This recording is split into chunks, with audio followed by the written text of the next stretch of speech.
Saat interval maintenance kompresor, oli dan filter dengan harga jauh di bawah pasar terlihat menggoda. Selisihnya menarik di tahap procurement. Yang tidak terlihat adalah apa yang sebenarnya Anda beli. Oli dan filter palsu berlabel Atlas Copco beredar luas di pasar Indonesia. Dikemas menyerupai genuine, tetapi diproduksi di luar pabrik resmi.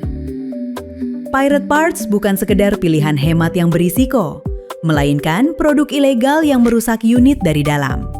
Biayanya jauh melebihi seluruh penghematan harga di awal. Selisih harga pirate parts tidak hilang begitu saja. Selisih itu pindah ke 4 tempat yang tidak terlihat di tahap procurement. Pertama, biaya energi. Filter palsu dengan pressure drop 10 milibar lebih tinggi dari spek pabrik menambah konsumsi energi 1-2%. Untuk kompresor 100 kW yang beroperasi 8.000 jam per tahun, itu sekitar 16-32 juta rupiah per tahun. Selisih harga filter palsu biasanya jauh lebih kecil dari angka ini.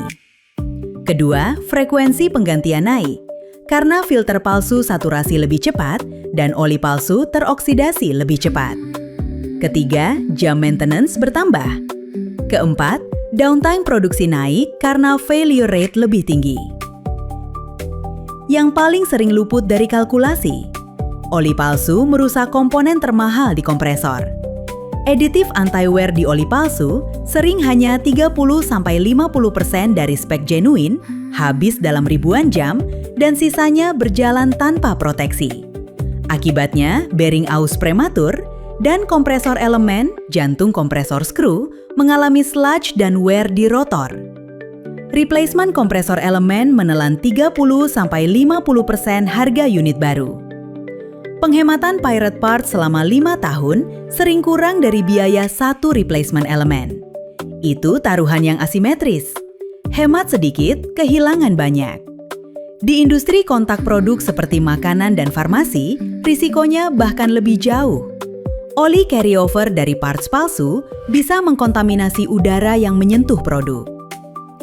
3 langkah konkret untuk maintenance manager dan procurement.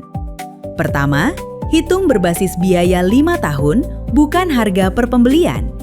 Tambahkan biaya energi, frekuensi penggantian, dan downtime sebelum memutuskan.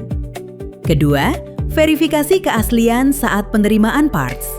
Scan QR code di kemasan, periksa traceability code, dan beli hanya dari Atlas Copco dan distributor resminya. Harga jauh di bawah pasar adalah red flag utama. Ketiga, pertimbangkan paket servis. Dengan paket servis, Anda tidak perlu lagi memverifikasi parts satu persatu karena genuine parts dan teknisi tersertifikasi sudah termasuk. Keuntungan lainnya, biaya parts terkunci di awal kontrak, downtime lebih terkendali, dan sekitar 2 minggu tambahan uptime per tahun dibanding maintenance reaktif. Keputusan parts yang tepat dimulai dari channel yang tepat. Paket servis Atlas Copco Indonesia, dari paket pemeliharaan preventif sampai total responsibility, menjaga unit Anda pada genuine parts dan performa optimum. Konsultasikan kebutuhan parts dan servis kompresor Anda dengan tim Atlas Copco Indonesia sebelum interval maintenance berikutnya.